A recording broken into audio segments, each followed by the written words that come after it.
BJP महासचिवों की बैठक से जुड़ी हुई सूत्रों के मुताबिक यूपी समेत अगले साल होने वाले 5 राज्यों के चुनाव की तैयारियों में जुटने के निर्देश दिए गए हैं। जल्द ही सभी मोर्चों को सक्रिय करने के निर्देश भी दिए गए हैं। यूपी में क्षेत्रीय, मंडल और जिला स्तर पर बैठकें करने के लिए कहा गया है।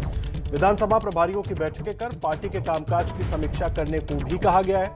कोरोना काल में केंद्र राज्य के जनहित वाले काम को लोगों को बताने के भी निर्देश दिए गए।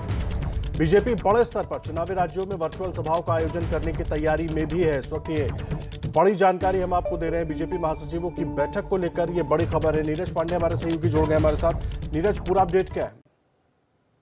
जी बिल्कुल, मैं आपको बता दूं कि जो महासचिवों की बैठक भारतीय जनता पार्टी ने बुलाई थी और वो 2 दिनों तक ये बैठक चली। दरअसल इस बैठक के पीछे का पर्पज यही था कि पिछले जो चुनाव हुए थे उनमें क्या क्या गलतियां रह गई और आगे जो अगले साल चुनाव होने हैं 6 राज्यों में उन पर कैसे तैयारी की जाए। क्योंकि कोरोना काल है, इसमें डायरेक्ट फिजिकल रैलियां नहीं कर सकते, ज्यादा भीड़ इकट्ठा नहीं कर सकते, तो पार्टी ने उसके अल्टरनेट की व्यवस्था पर काम शुरू कर दिया है। पार्टी का मानना है कि वर्चुअल सभाएं किया जाए, जिसको विधानसभा स्तर तक प्रत्येक विधानसभा में वो बातें पहुंचाई जाए।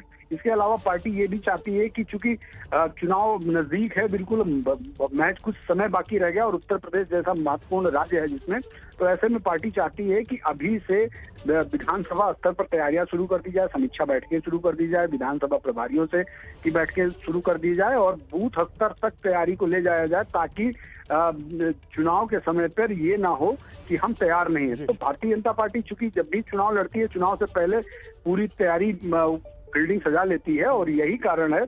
अब चूंकि अगले साल चुनाव होने हैं तो भारतीय जनता पार्टी का पूरा जो इरादा था कि कोरोना काल के दौरान सेवा ही संगठन के माध्यम से हमने जो लोगों की मदद पहुंचाई है और आगे भी जिस तरह की मदद की जरूरत है वो मदद पहुंचाई जाए, लेकिन साथ साथ जो चुनाव होने वाले हैं उनकी तैयारियों को भी अमली जामा पहनाना शुरू कर दिया जाए। यही कारण था कि कल महासचिवों की पहले राष्ट्रीय अध्यक्ष के साथ विस्तार से चर्चा हुई और उसके बाद प्रधानमंत्री से दोनों दिन बैठकें हुई।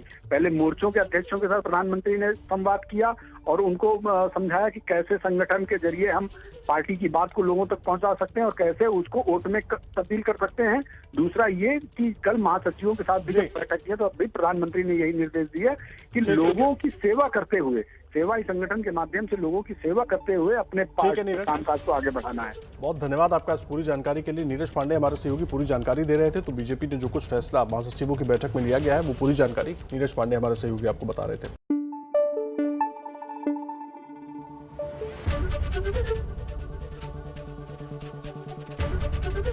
एबीपी न्यूज आपको रखे आगे।